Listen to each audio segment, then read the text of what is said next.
Hello and welcome back to Cinema Rules. My name is Sean, and today we've got a little bit of a different video here. Tom is not here, as you can see, but we do have someone in his place today, and his name is James. And if you have heard of his channel, he is very popular. His name is on his channel name is James versus Cinema. So, hello, James. Hello, my man. Appreciate you for having me on here. Much love to both of you. You guys already know how we kick it on YouTube, but it's really dope to be able to kind of talk with y'all on here. So yeah, nice to meet y'all, and hello Yeah. to all of you guys too. No, definitely. It's a very strange feeling knowing that we've spoken on social media quite a lot, and we've obviously seen each other's videos, but to actually be speaking to each other now, it's a weird bridge that we've crossed now. Yeah, It's very strange in my opinion, but we're shifting the multiverse. yeah, literally. And there's been a lot of comments on our videos saying that they want obviously crossovers with other channels and all this stuff. Oh yeah, and as you know, we tried to at the very beginning of our channel, like last year, we tried to set up that movie trivia stuff, didn't we? Which kind of fizzled out because we tried doing it around this time last year, and then obviously Christmas and stuff got taken over, and it kind of just fizzled out. But man, it was a massive undertaking that trying to organize that. But I'm just glad that we've gotten you and on Discord, and we're chatting now for the 100%, first man. time. Yeah. So how you been? Man, I've been absolutely excellent. I mean, obviously, life is life. It's kind of Yeah. like a pendulum, but as of right now, the motion of my pendulum is just excellent. I feel so grateful. Creativity wise, I just feel phenomenal, and just I'm really taking it step by step, day by day, and just enjoying the process of all of this because I'm pretty sure you can vouch for this. What we're doing is definitely an interesting place to be in as of Yeah. now, but I'm just incredibly grateful. No, that's brilliant, man. It's definitely doing this stuff is definitely a privilege and a curse at the same time. Hmm. In many different ways, it's definitely more so a privilege. Mm. Um, we are one of the few lucky ones to even make it a little bit successful on YouTube. Obviously, we're very infant compared to a lot of the channels on YouTube, but Oh yeah.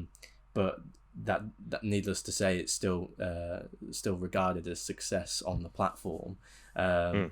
But at the same time, it's a curse because, as you've hinted, some of the things that come with putting yourself out there on the internet is not very nice. I mean, I do have a Yeah. question. I do have a question. I might as well just lead into that question, which is how do you, or how did you, and how do you currently kind of handle any of those mean comments that you get on in the comment section, if you do at Oh all. yeah. What was your first? Can you remember the first time that affected you, and can you kind of explain what your perception of that was when it was introduced?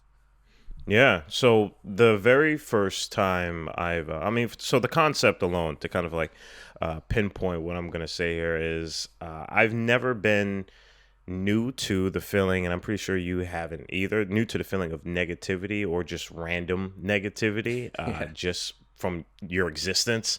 That's just always been a part of my life from every aspect. However, YouTube did bring it to an extreme due to the high amount of volume of people that are telling me their thoughts. Yeah. And some of them, very, very few, I didn't ask for. Yeah.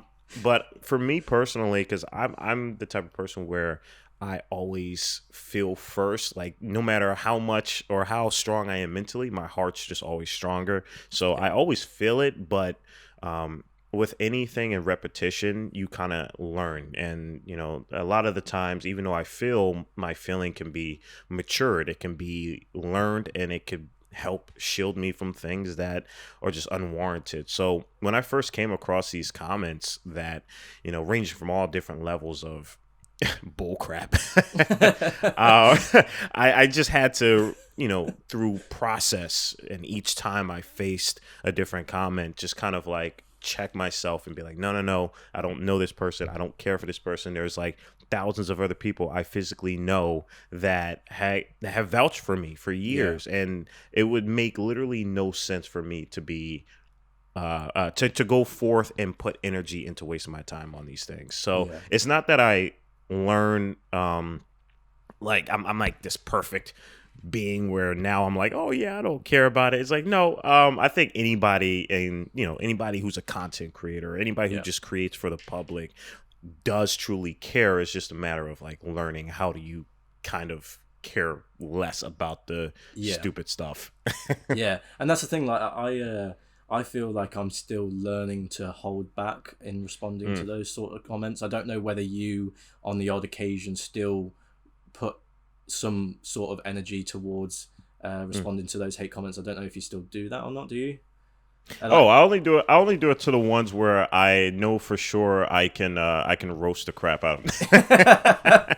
so like there's like no possible chance where this could backfire on me. Yeah. And I do so in a way it's like sending out like an email in a workspace, right? Yes. You got to passively aggressive. Yeah.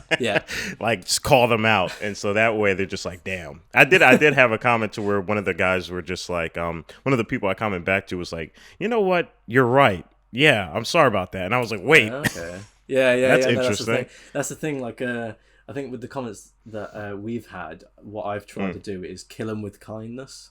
In a way. Yes. So you just comment saying, you know what, I see where you're coming from, but I see it from this angle and all this stuff, and those times are usually the times where they come back and go, you know what, you guys seem like cool dudes. Exactly. I apologize for my initial comment, and I feel like most of those comments are mainly just ill-informed or misinformed, or they don't know the full picture of the topic in which they're I don't know, berating you on, and then you just have to fill in the gaps for them, and then they're just like, oh, okay, but it can be very soul draining reading those comments.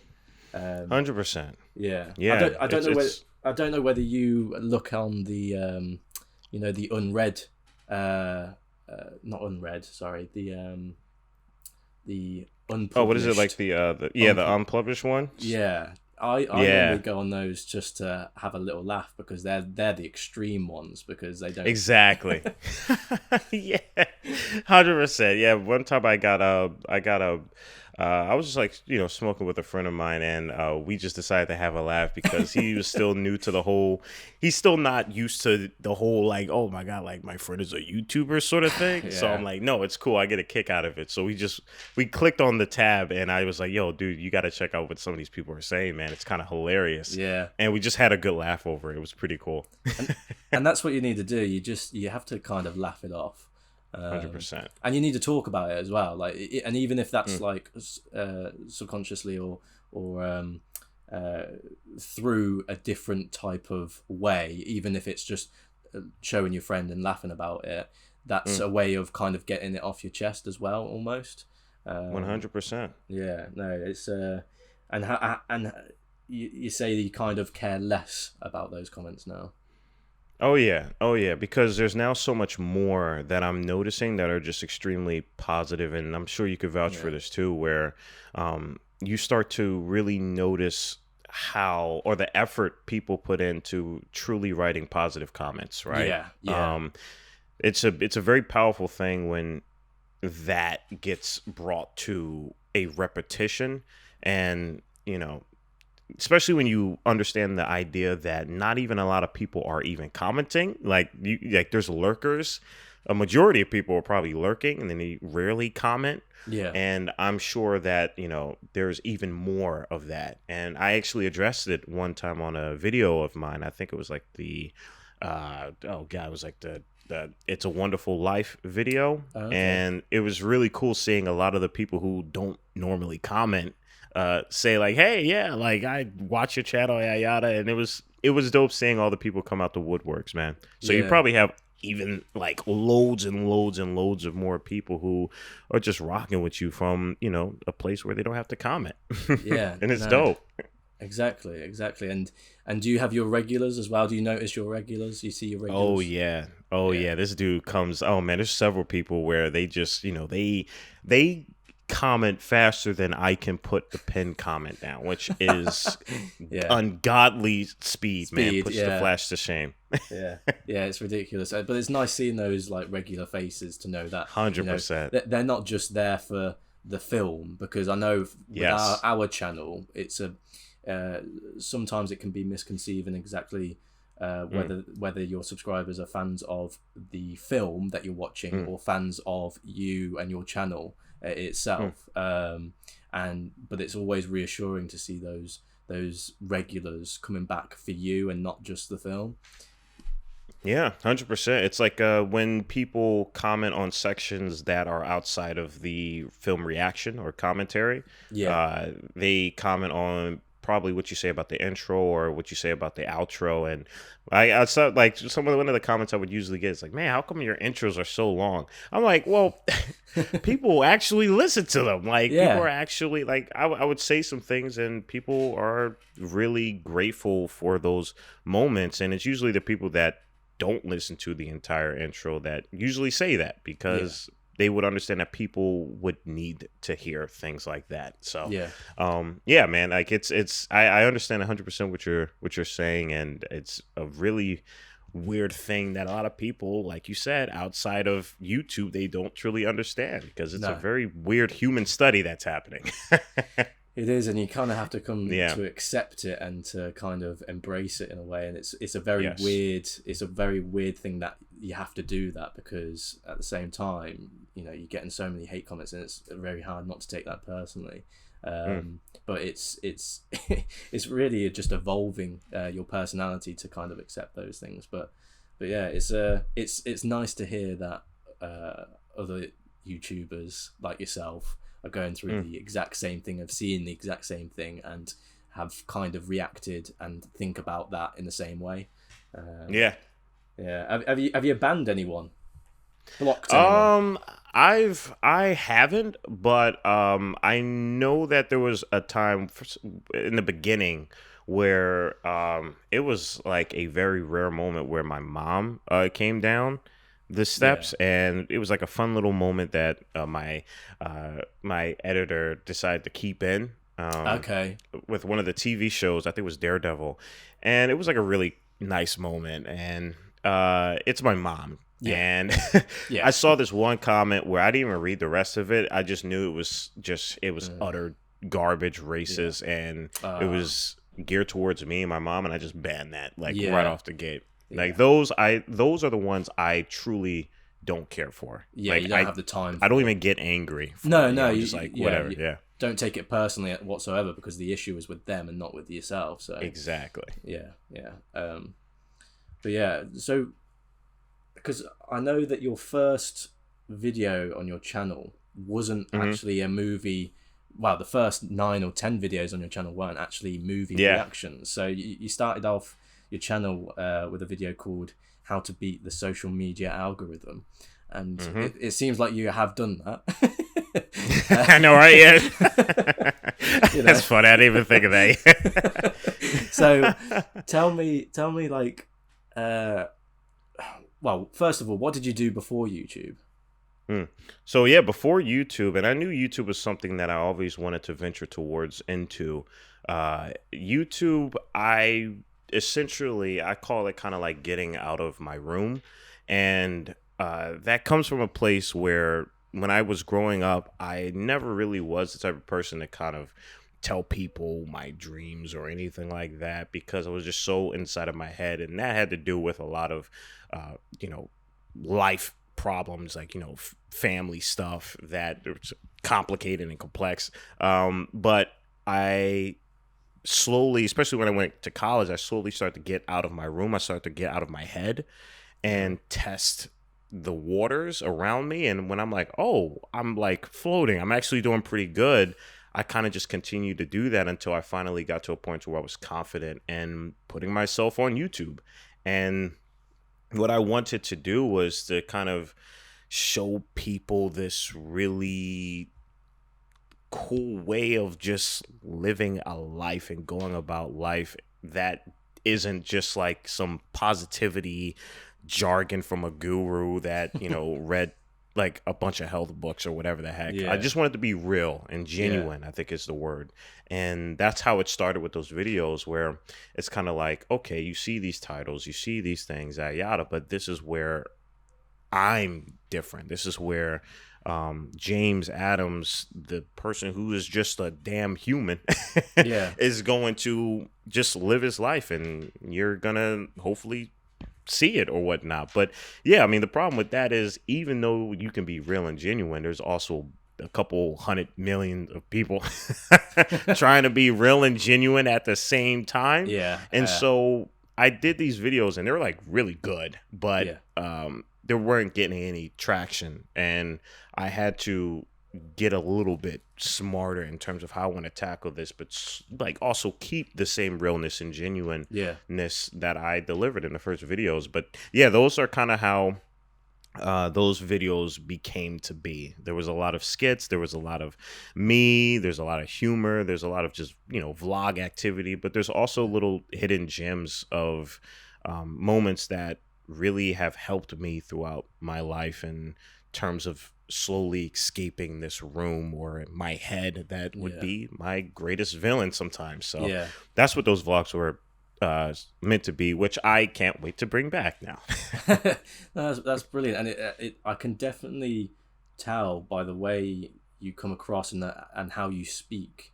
You're very very passionate in kind of articulating positivity to people and you know, putting wisdom out there into the universe, even if it might not be, you know, someone else's wisdom or something that they need to hear. It will always be someone, you know, it will always be someone's. But my question is, how, because you mentioned that, you know, you're always in your head at first, but now you seem to be, and when I watch your videos, you seem to be like so out there and so open. How where was that flip? How did that switch turn on? So it was like so the moment of like truth for me was like I was at a very low point when it came down to coming back to YouTube to start this. I came back from California, and that was like a goal for me in terms of just, you know, it was a goal for 4 to 5 years while I was going through college and just building myself. Like, that was the pinnacle. If I could get to California, then I know this is right for me. And then when I got there and realized that, you know, just what I was seeing and how I was feeling, and it just was a lot of conflict that put a really big truth wall in front of me. And I had to decide whether or not if I wanted to be comfortable in this environment, or I should just say, you know what? I almost felt like Thanos in a way, where he was just like, I'll just do this myself. You know, like where you get to a point to where you've given the ball to other people so much, you're just like, F it, I'm just going to do it myself.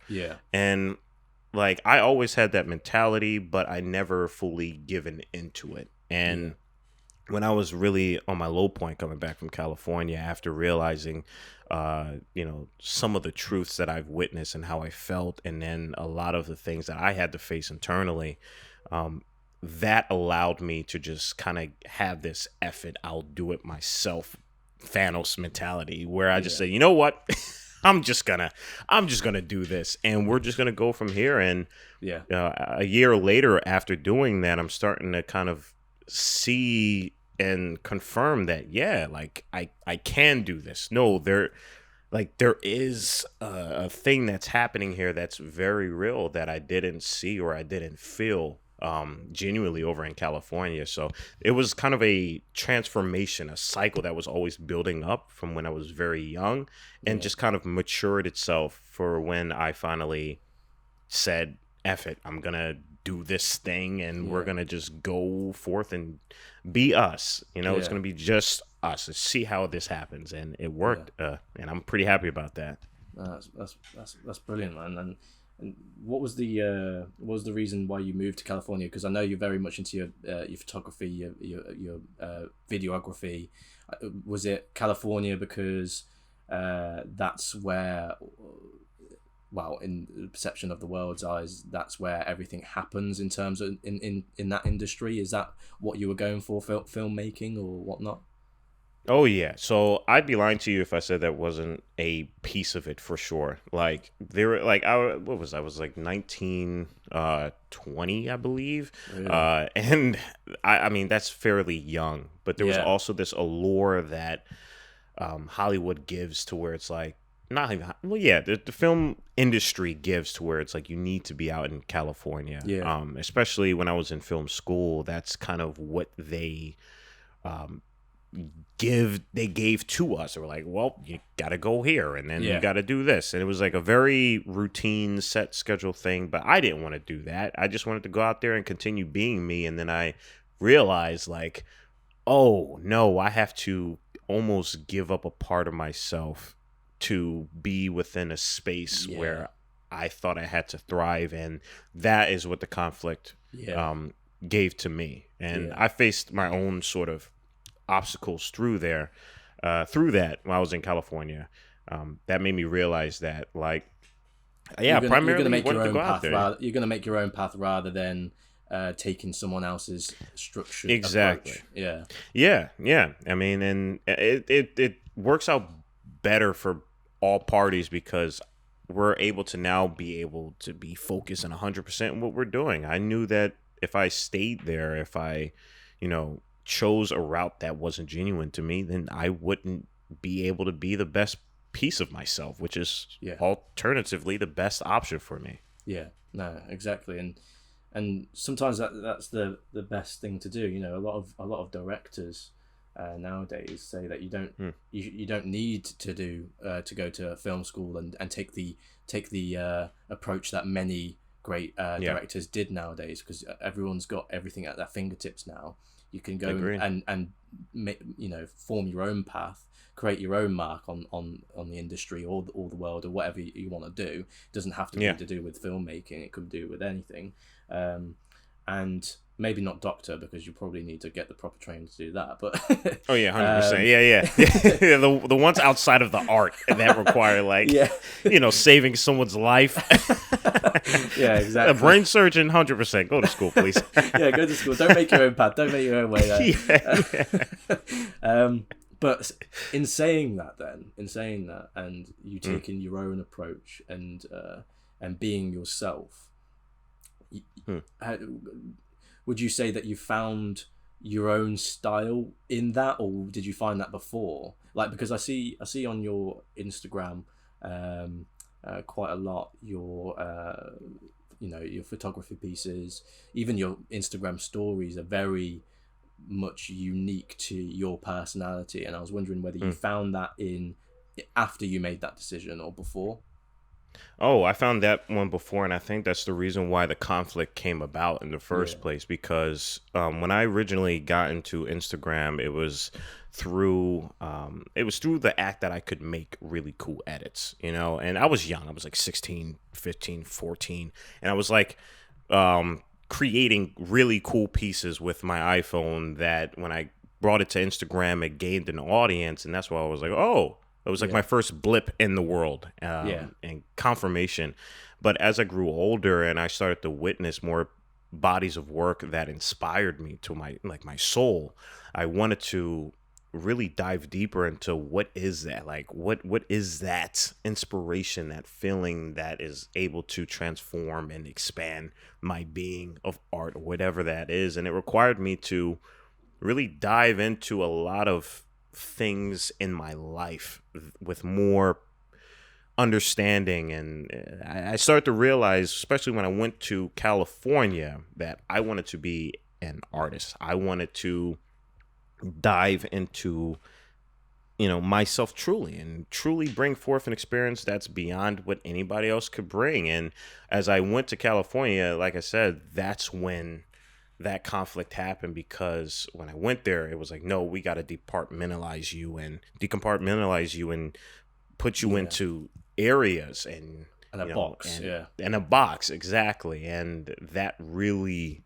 built that tension and made me say, you know what, F it, I'm just gonna do my own thing. Yeah, that makes sense, man. That makes a lot of sense, and I think a lot of people will actually hear that and be like, you know what, that's probably best for me as well. You know, a lot of people have this vision or idea, and chasing that idea, and going to California or being, taking the traditional route probably isn't the best way in order to fulfill that idea, or bring it into fruition. I think a lot of people would I'm not gonna lie, me and my brother, and even Tom himself, we're very much into films, obviously, but in terms of filmmaking as well, we are very much obsessed with the idea, and we've always talked about going to America and going to California and all these dreams and stuff. And so even you saying that kind of fills me with a bit more confidence in myself that maybe taking my own path is more beneficial to me. And a lot of people say, oh, you're into filmmaking, you'll never go anywhere, you won't make it big and all this stuff. It's just like, this is probably the same for you, I don't care as long as I'm making something or making films, short films, then therefore I am a filmmaker, because I have made 100%. Those ones. Whether they're small budget, no budget, or big budget, it doesn't matter. As long as I've created something and it's out there for people to watch or enjoy or even hate, you've created something. So that's beautiful, and that's really heartwarming to hear, because that is the very thing that I would say, out of all the comments, that's something that I've noticed often on my end, where when I was over in California, or more specifically the film industry in California, the nepotism and the title worshiping is something that I genuinely disliked. I disliked the fact that this word director, filmmaker, had to come with this prestigious rank of whatever. And it's like, well, hold up. Like when people say, oh man, did you become a filmmaker because of films? I'm like, no. I became a filmmaker because it allows me to tell the story that I want to tell through that medium. It wasn't because I was inspired by Quentin Tarantino or other Spike Lee. Just it wasn't because of them, though they do inspire ideas. It was more so because I visually, personally, genuinely, humanly feel as though I need to talk about this story through this medium, and I will do that. And I think that's what makes a filmmaker, and I think you are 100% a filmmaker, and nobody should tell you any different. But I really think that's a beautiful thing to understand and realize, because it will get you through a lot of the hardships when it comes down to deciding to take the path for yourself. That's a strong backbone to have. Yeah, exactly. And if you wanna become a filmmaker because you want to make films like Quentin Tarantino or Martin Scorsese, then you're doing it for the wrong reasons. You create films or art, that is true to yourself and reflects what your own style rather than someone else's. And those people can help you, like you said, form ideas and inspire you in different ways, but it shouldn't be the main inspiration. Exactly. But in terms of that, then leading on, how would you, if someone asked you describe your photography or your cinematography style or vibe, how would you say it in a sentence? I would call it a surrealist mirror in a way. What I kind of see myself as is a prism. Like I refract whatever reality is kind of sending to me, and then I distort it and Yeah. modify it and mold it in a way that includes infinite possibilities. But it's my job. No, not really my job, but it's just my being as an artist, as a person who cares, to kind of see and dive myself in all those different avenues and pull together a string of very abstract yet deep and personal and understanding and depths of just art to a physical place. And my thing to, I guess, what I always tell myself to keep myself in check is, if you want somebody to digest what you're saying or what you're presenting to them, don't force feed it to them. And a lot of the art that I put out is very like, hey, you can see how deep you want to go, because you can go there. I will allow you to go there. You can go as deep as you want. You can have a whole existential crisis, or you could just be like, that's a dope fire emoji photo. And anywhere in between that is a story, I think. And I think that's a beautiful thing of what I can probably say my art and my life now is advocating, because I was able to have those conversations with myself. That is perfectly described, I think, because as you were saying that, I was picturing all the things that I've seen come from yourself, and it perfectly reflects your description. So that's awesome. Why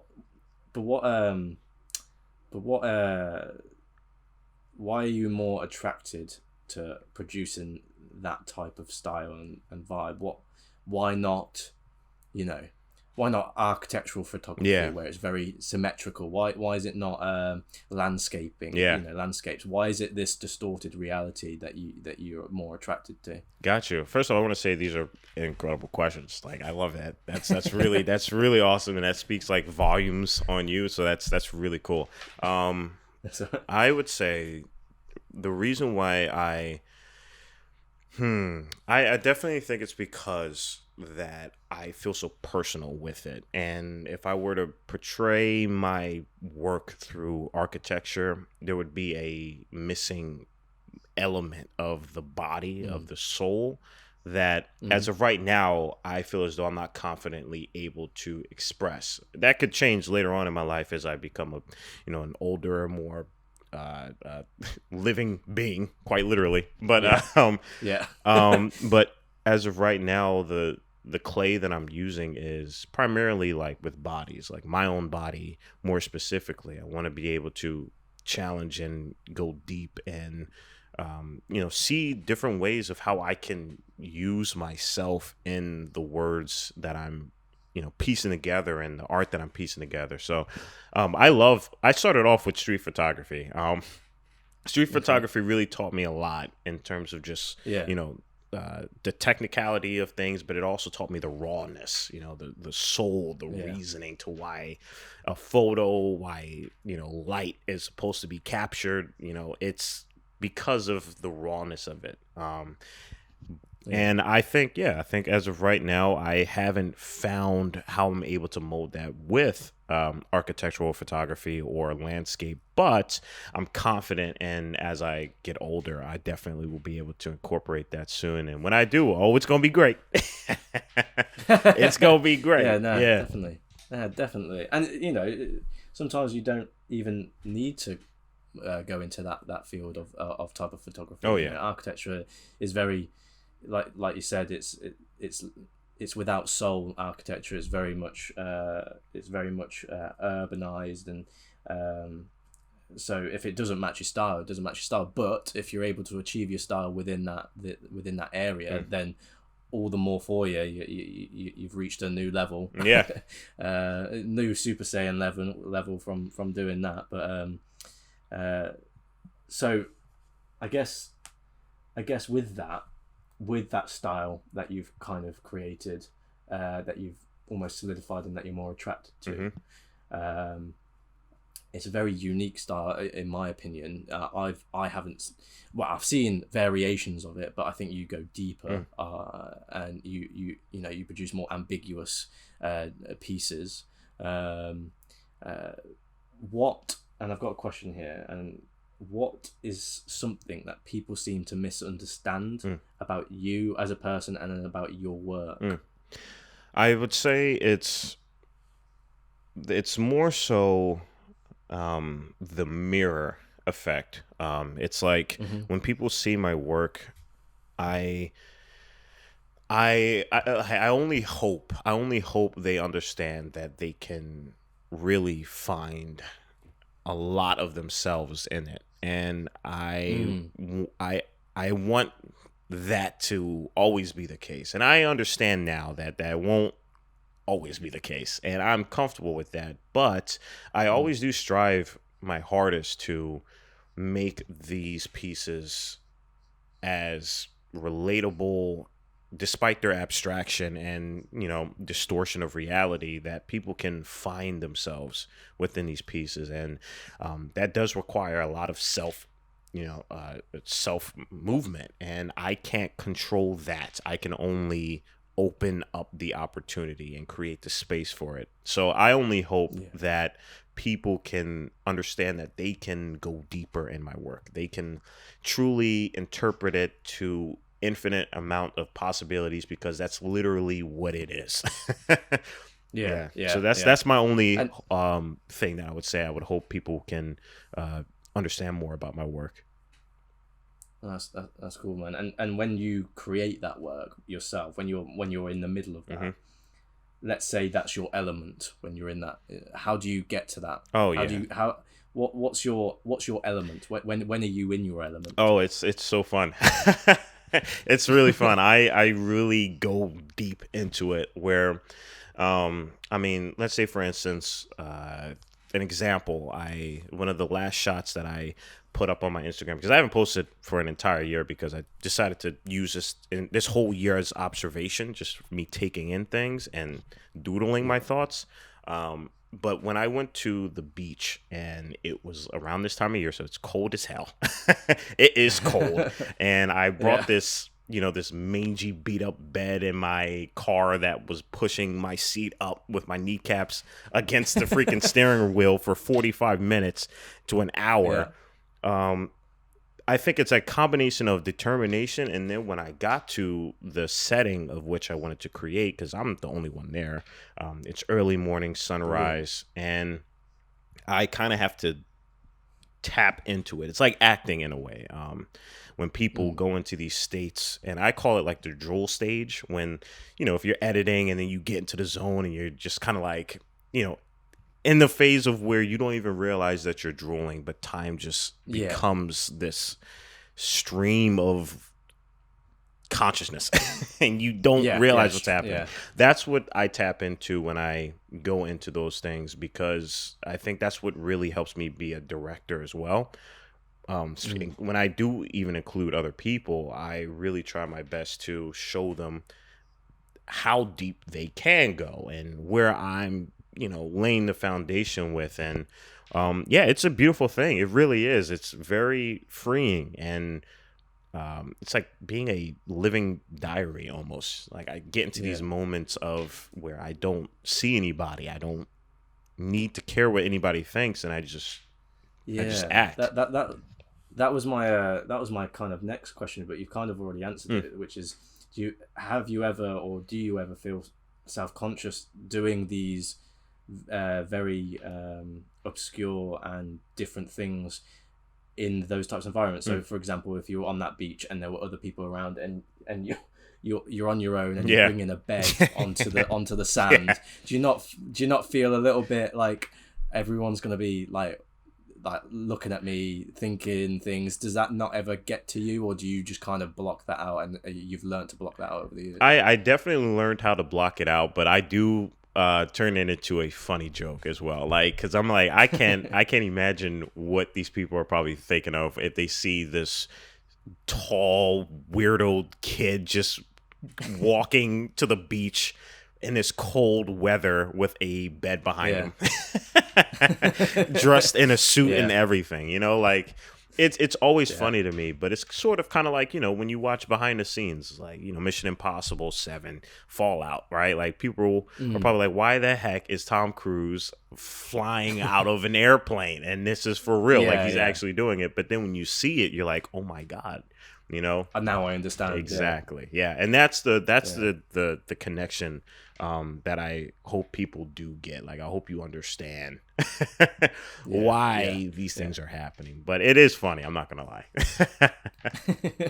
Yeah, I could imagine. Bringing it back to the YouTube channel. Then. So you obviously created these videos beforehand that weren't movie reactions, and you said previously that those videos weren't getting traction, and that's kind of why you decided to do movie reactions, to connect with a wider audience, and then you could sprinkle a little bit of yourself within those videos. But was your channel called something else before that then? Because obviously it had nothing to do with cinema in a way. Yeah, it was really lame. It was kind of just my name. Oh, okay. It was definitely just my name, and I was like, man, this it just didn't like the way time and fate just kind of happened. Just did not was not in my hands at that time. But I knew I just had to start YouTube soon. Kind of looking back, because we're kind of blessed with hindsight. I'm thankful that I just started the YouTube, even though it was just my full boring president name. No, but that's the thing, like, some people do that because they try and make themselves their name, the I don't know, the what's it called, the words lost on me now, kind of like the forefront, and it's like a the product, 100%, basically, which is, you've got like the branding, a lot of people that do that. The branding, exactly. You are the branding, so I completely get why you would do that. And that switch then from movie reactions, you went from James Adams, I'm assuming, to James versus Cinema. Yes. What made you pick James versus Cinema, and did you have any other names that you were kind of and ahhing over? That was a good question. I'm trying to remember, because James versus Cinema came up for some reason. I'm trying to figure out what it was, but I think it probably has to do something with like fighting or whatnot. I think I was like, if I wanted to make this a really cool, like, rapping, like, oh, I always knew this. James versus Cinema is kind of like James versus the world type of thing, because that's how it That's how it felt for me coming back from California with this new foundation. It was like, okay, James versus whatever, right? Like, you know. I'm taking everything on, and I'm going to, do my best to, continue thriving and continue growing. And, I think James versus Cinema is what kind of formed in itself. And I'm thankful for it, because, definitely beats James Adams. I'll tell you that. I like that one as a brand more than James Adams. But, I think that's where it kind of came up. But in terms of any other name, I'm not too sure. I'm pretty sure I got some lame ones. I had some lame ones in my head, and I'm thankful I didn't go with. That's fair, and it kind of fully encapsulates what you went through in California. Then, like, it's almost like you are versing that industry now, because you chose to walk away from it and pursue your own dreams on your own, and then your own merit. So it's quite fitting. I do like it, and I like the fact that has meaning now. So, any James versus Cinema fans watching, there you go. You got a little bit deeper into the mind of James there. 100%. Yeah, dude, I love it, bro. And I gotta say, I love your names too, man. Like, come on, we got some pretty cool names here, man. Our channel name was like, we had some shockingly bad ones. Like, it was like red seats or something like that, and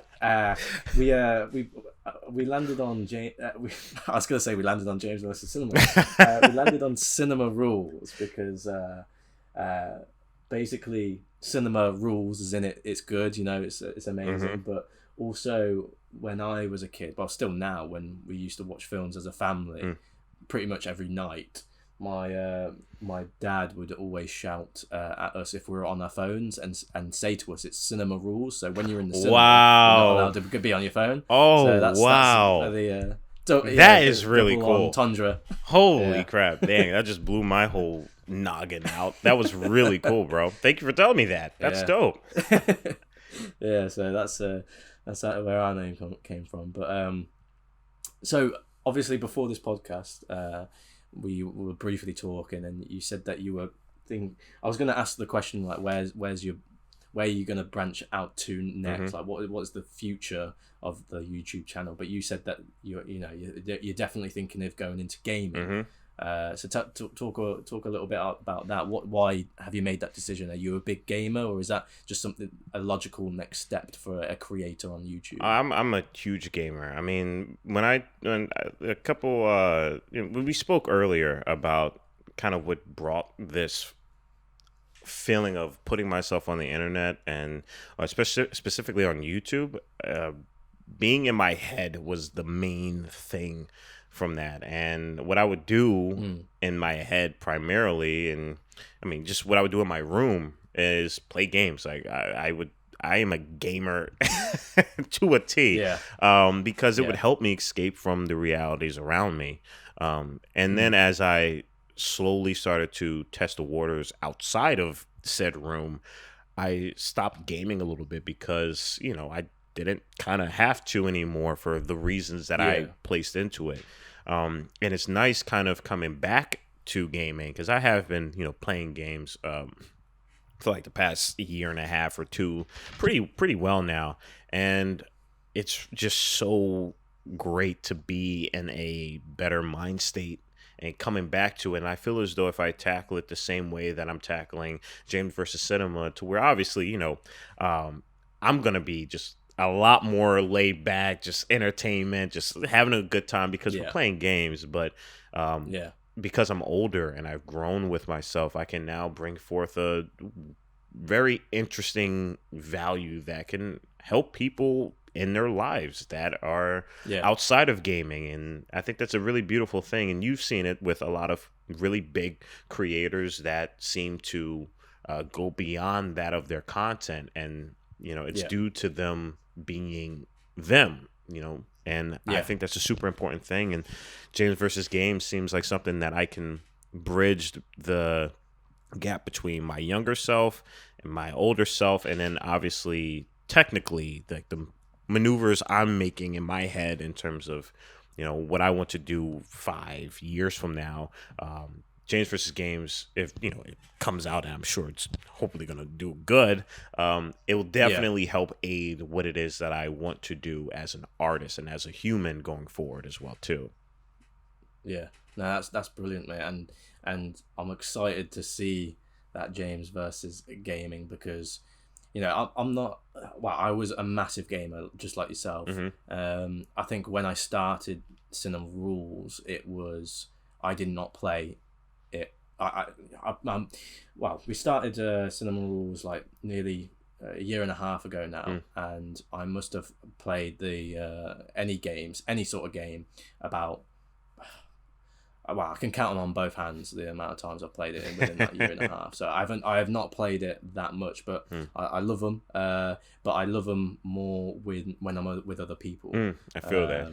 So are you thinking about just doing it solely on YouTube, or are you thinking of going over to Twitch? What's your strategy, you think? I'm definitely thinking so for like campaign wise. I'm definitely thinking YouTube, and for. Yep. Let's say, for instance, I want to kick it with the community. We just play some stupid, games that are just really funny. Then I'm definitely going to bring it to Twitch and, involve the community, because I think that's a really cool way to just being able to, have a cool relationship with people that engage with you.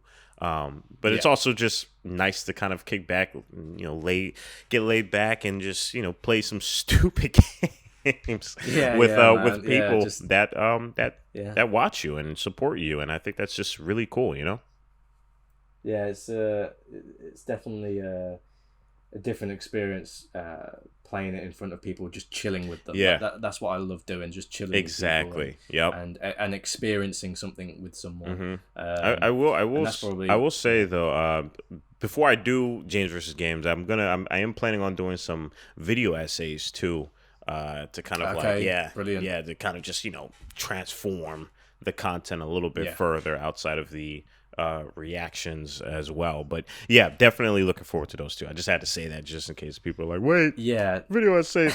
What? Yeah, no, thought yeah. you were gonna do those. Yeah, no, video essays are very interesting.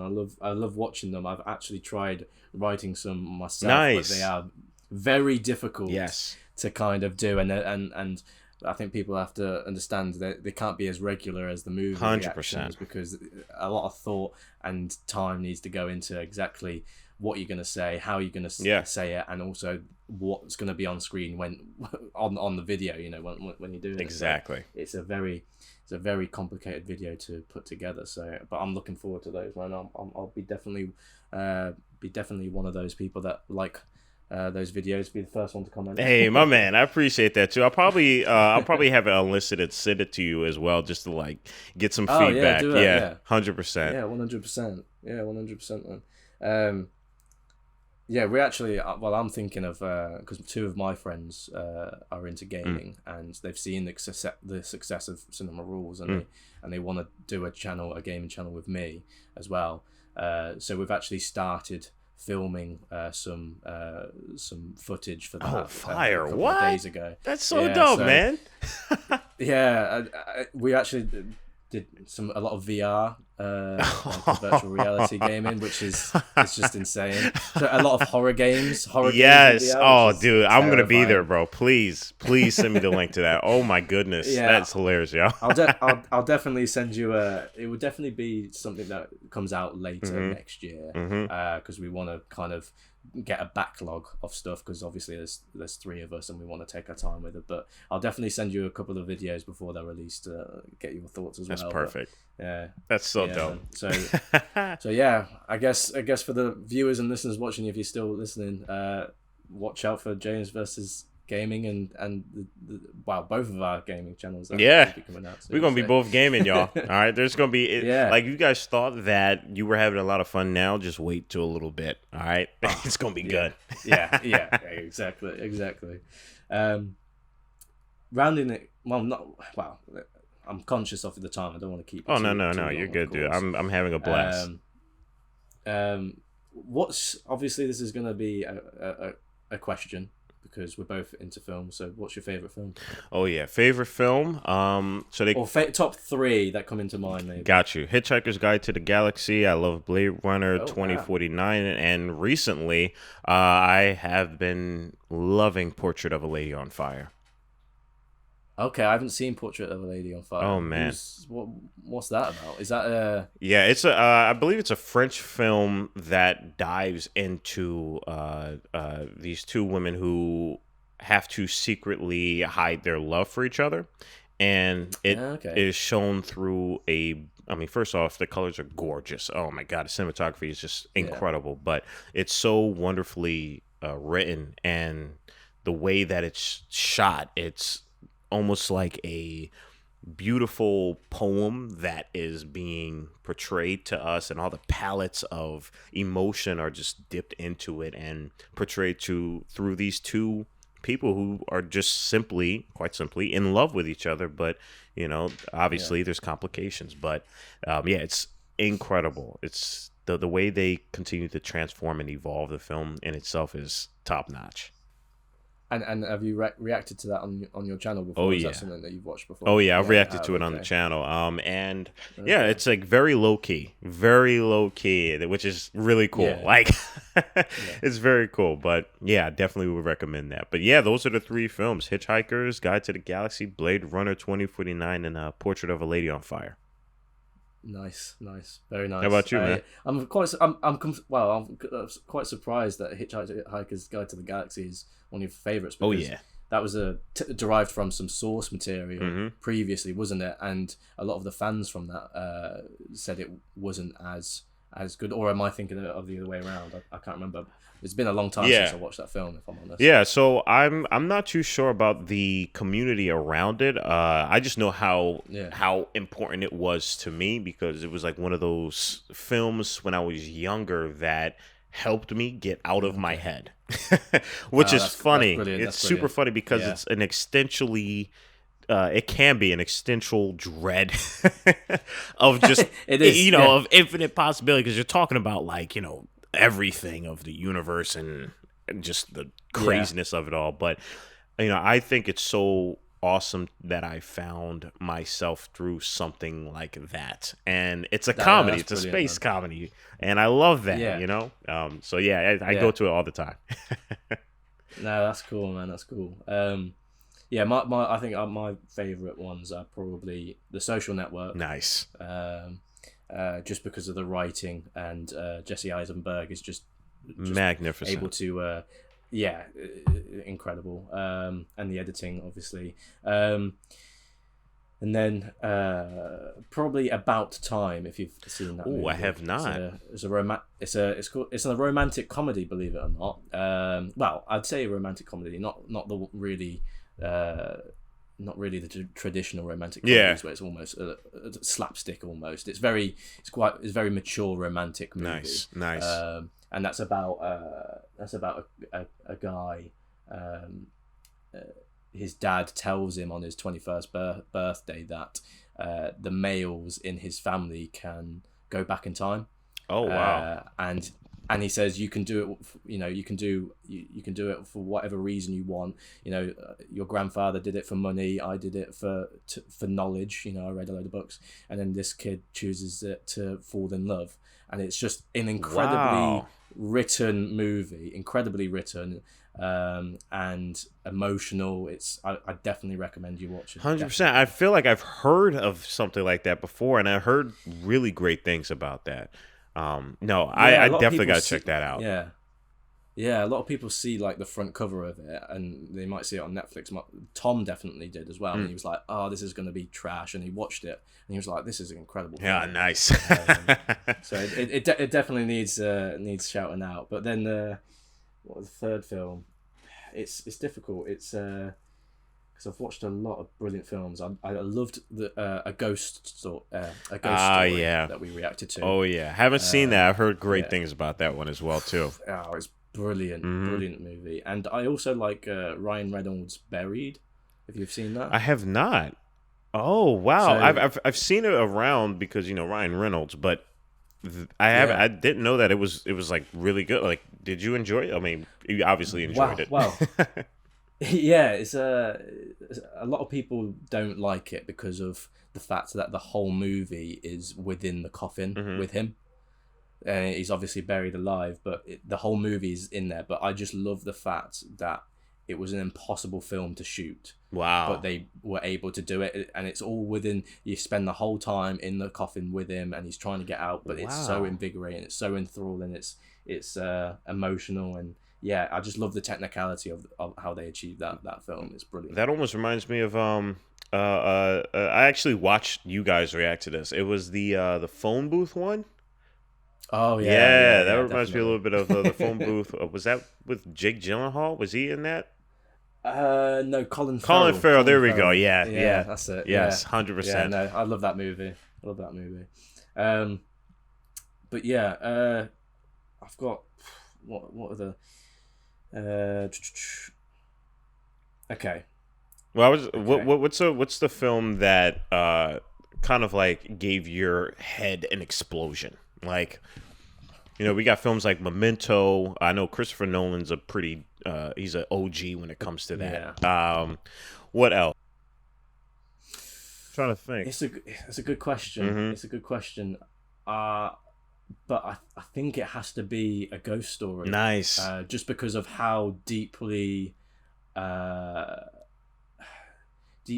emotionally significant it is, and everyone can derive a different meaning from it when they watch it, and the way it's executed is very indie and it's very subtle. I just love ambiguous films. I hate films giving me the answer. Exactly. I love Same. leaving it. Yeah, I like leaving it with a question or multiple questions, and me figuring it out on my own. That I love that, and that's what Ghost Story did for me. That's beautiful. Is that the one with Ben Affleck's brother? It is. Nice. Yeah, Casey Affleck. which is very. Yeah, which is quite.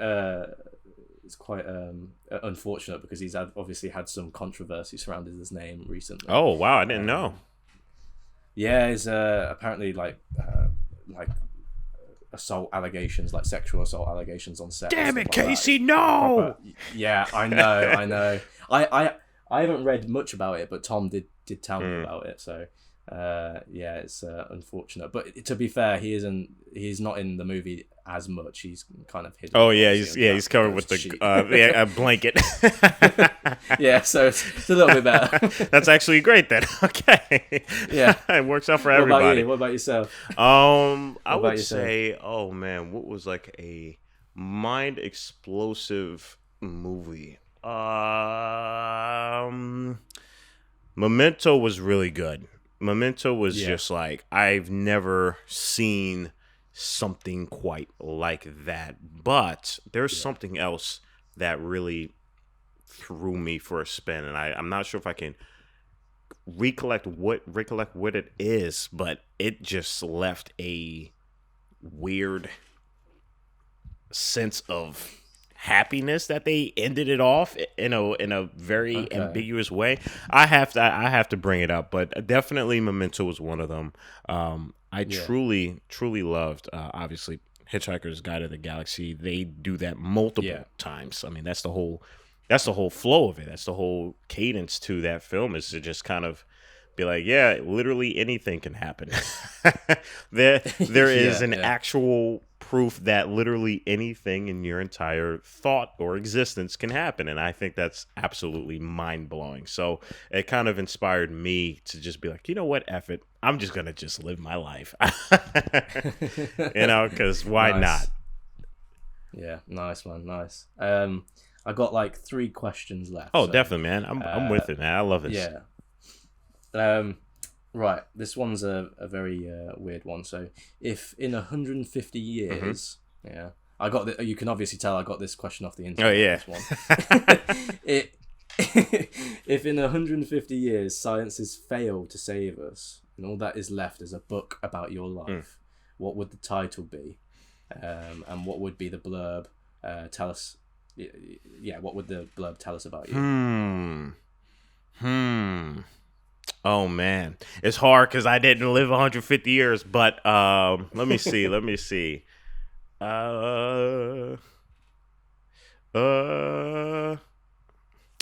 know what? Just give us the title. Of your book. The title of my book is going to be sensational. Sensational. I like it. And then when they open it, it's good. The blurb is going to be no matter what you experience in this book, no matter what you go through, just know that the life that you live is going to be sensational. Nice. And then it's a bunch of memes, really. Filling the page. Nice. Yeah, I'll definitely buy that. Yeah. Just a bunch of memes every page, man. Yeah, that's brilliant. Oh, okay. What's one thing you wish you had known before you began YouTube?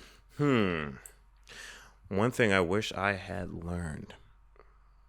One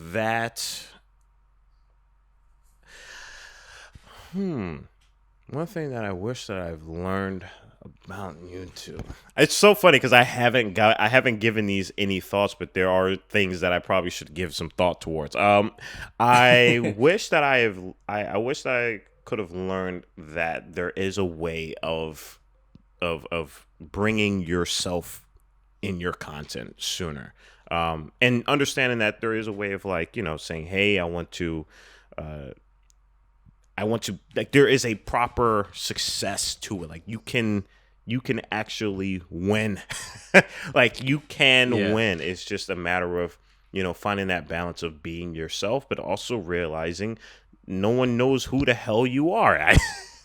Yeah. Like there was this it was just really difficult for me to understand that, because I was in a place where I was like, well, I'm in California, right? Like I can definitely do this, right? And then when I made those vlogs that, would take me like 3-4 hours to edit, and then alongside of like, shooting it and them only getting like 150 views from friends and family and, whatever rando that stumbles upon it, I wish that I could just understood earlier that there is a place where both of those things can thrive. It just depends on how patient and how smart, really, you're willing to kind of tackle this thing called social media, because it's not infant anymore. Even though it is in the grand scheme of things, in our timeline, it's not in its infancy anymore, and it does require a understanding of the internet and how it works. But I think a lot of people kind of lose themselves into that, in a place where they forget why they are doing it in the first place. And it's like, no, like I know I don't want to do reaction videos for the rest of my life. Duh, I'm pretty sure everybody knows that. Yeah. But it does help in terms of garnering a community, and you can still incorporate yourself in the videos too. So when you eventually do start bringing forth vlogs or films or experiences outside of, let's say, for instance, reactions, they can exist. There is a coexistence that can happen. It's a matter of how you're able to do it. So I wish I told myself that. And do you normally look at the analytics on your channel? Of course, you might do a little bit, but do you really look into the details of it to try and change your approach or anything like that? I don't. No. Definitely, and I know people do, and that's like really dope. But I definitely don't, because I know that it will mess up my flow. And me personally, the thing that helps me transform and to evolve like into video essays, etc., to kind of transform the channel is surely because I want to. Exactly. It's definitely because I want to do that, and I know that I can, and I can allow the audience that has now formed around this channel experience something that I personally think is cooler. No, agreed, man, agreed. So, and what advice would you give someone that wants to start YouTube? Yeah, definitely. The general question. Yeah, so for those of you out there who would like to start a YouTube channel, you are in a brilliant position in your life. I think the fact that you can even ask yourself that question means that that's a brilliant place that you're in, and take advantage of it. I think you should start YouTube. However, we also are not in the fortunate situation to where YouTube is at its very beginning. So it's up to you to kind of understand that and realize that there is a smart approach on how to do this. Now, whatever that is completely up to you. However, it's also up to you to not lose yourself during that. So be aware, but also, know that you got this and you can do it. You can do anything you want. Just be aware. So that's what I would, give advice for it to anybody starting up a YouTube channel. And also learn editing. Learn how to edit. Learn how to edit. That's like 50% of everything, if not more. Yeah, definitely. Yeah. And I mean, I remember wanting to start YouTube for a while, or something surrounding films, and I just felt starting was just the thing that kept me going. Just start it, even if you don't feel like you're ready. You are ready. Just pick up a camera. Believe it or not, on our channel we still use the iPhone, the latest iPhone. That is so dope. Our footage. It's so dope. It's just because it's so convenient, it's so easy, and it's what we've done from the very start, and it is proven to work. So that's awesome, man. Hell yeah. We definitely know in the future that we'll be upping the ante and the quality of the videos. But we started with the phone, so it's surprising what you can do and what you can achieve with so little. So, Yeah, That's yeah, and Oh, sorry about that. My bad. My so bad.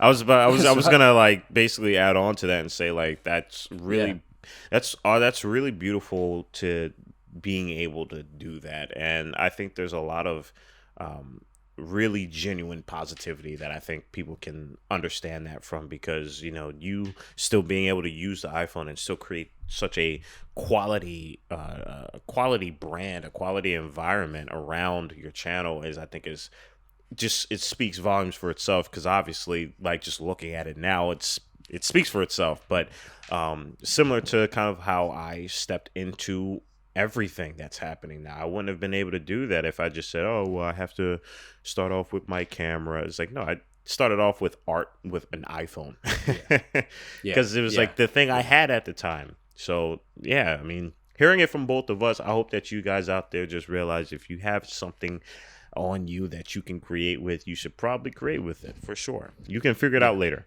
yeah. Yeah, definitely, Yeah. definitely, and remember that we don't even have scripts that we go off by. Yeah. There's a lot of content creators that write scripts to get their videos pinpointed. I probably with you, James, we just kind of just Oh speak yeah. like like just we ramble on and hope that what we're saying makes Oh, sense. 100%. Yeah. uh, Same here. yeah, I can if I put my brain into like focus mode, but yeah, I'm very flowing yeah, with my way of yeah, talking to people. yeah, exactly. And final question: what one question have I not asked you? If you were in my Hmm. shoes, would you ask yourself? Hmm. Mentally, how do you feel like, mentally, how do you feel now, right? And I found myself asking a lot of people this too. Like, even when I talk to people who, I go out to, dinner or brunch with them, Mm, and it could be from people that want to, talk about business, or people who want to talk, just are my friends. Yeah, I find it very important as well to just, I call it like bringing people back to the live stream. And yeah, we, as humans, we find ourselves so much in all different types of areas, and it's really hard to kind of bring ourselves to the now, um, and unless we talk about it. And I think in order to do that, you just have to ask people, hey, like, so how are yeah, you now? Like, how are you? How are you now? yeah, And but I think you yeah. totally did ask me that, by the way. I think I think you totally did ask me that. So if there, and now that I think Uh, about it, but yeah, I think no, no, I think it's definitely an important one to yeah, reiterate though, yeah. because how are you now is also like, how are you mentally? Because Mm. obviously mental health is a massive thing now, and it's so easy for someone to reply to that by just saying, yeah, I'm good. Yeah, But exactly. in actual fact, just ask them again, just like, no, seriously, like, what's going on in your head? Hmm. Like, talk. Yeah, Yeah. 100%. And I'm grateful. Again, now that I think about it, I'm grateful for you asking me that, and I'm grateful for people understanding the importance of it, because despite Mm, everything that we've talked about, it doesn't. It doesn't work unless you mentally can operate. When I came back from yeah. California, and I forgot to mention this, there was 2 months I spent not doing anything. Like Oh, I really? was defeated, even though I grew from it, and I know that there was growth in it, and there was no regrets at all. But um, again, I feel with my heart first, and coming back from California after being there and witnessing all of that and feeling all of that, and then you know, uh, coming back home and that feeling of like I failed, even though it's not true, but it feels like Right. I failed, and it feels as though like I've let myself down.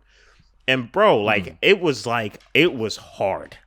I yeah. didn't talk to Yeah. nobody. I knew I had to feel this. I had to get through it, because it's the only way. But I had to feel it. I had to understand why I'm so passionate about this. And once I Mm, finally got through that, once I finally grown through that, and I'm so thankful for myself for you know going through that, it really just it just felt like a tremendous weight was off of my existence, especially with YouTube now. And that's why when, having this dope community and being able to, have these cool moments with even you, and you're like across the map, I think that is like that is so awesome, man. That is really cool, and wild, isn't it? It really makes me happy, for real.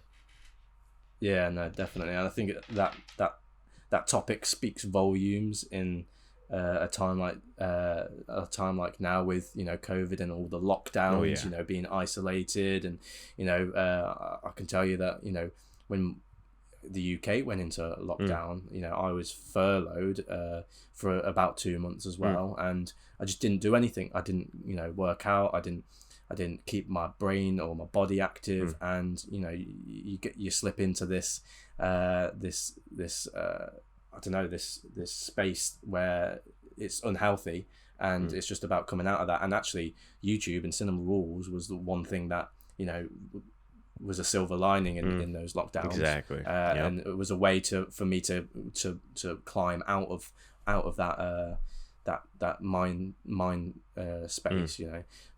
So I think it's very important to highlight that topic whenever you can. That's beautiful, man. That's perfect. Yeah, dude. I'm really happy that you were able to even find that, because it's the very same with me. So that's really cool that we are super aligned on that one, because that's a strong backbone to have. Hell yeah. Yeah, definitely. But yeah, that's all the questions that I have for today. But to let the viewers know that we will be reacting to a film as well that will be coming out later this week. This is actually getting recorded in December. But, we're actually putting this out later on, early next year, like February time, because as people might know already now, that Tom is actually having a baby, so he's got a lot of priorities. So, and obviously I want to kind of keep the train going with this and helping him out and stuff. And thank you, James, for coming on and helping me out with this video and talking with me. It's still surreal speaking with you when you're halfway across the world. But it's so cool. It's so cool. So, yeah, man, you're my brother, homie. I love you. Yeah. You too, man. You too. But yeah, watch out for the reaction video later this week. And thank you again, and see you in the next video. Cheers. Cheers. Peace out, everybody.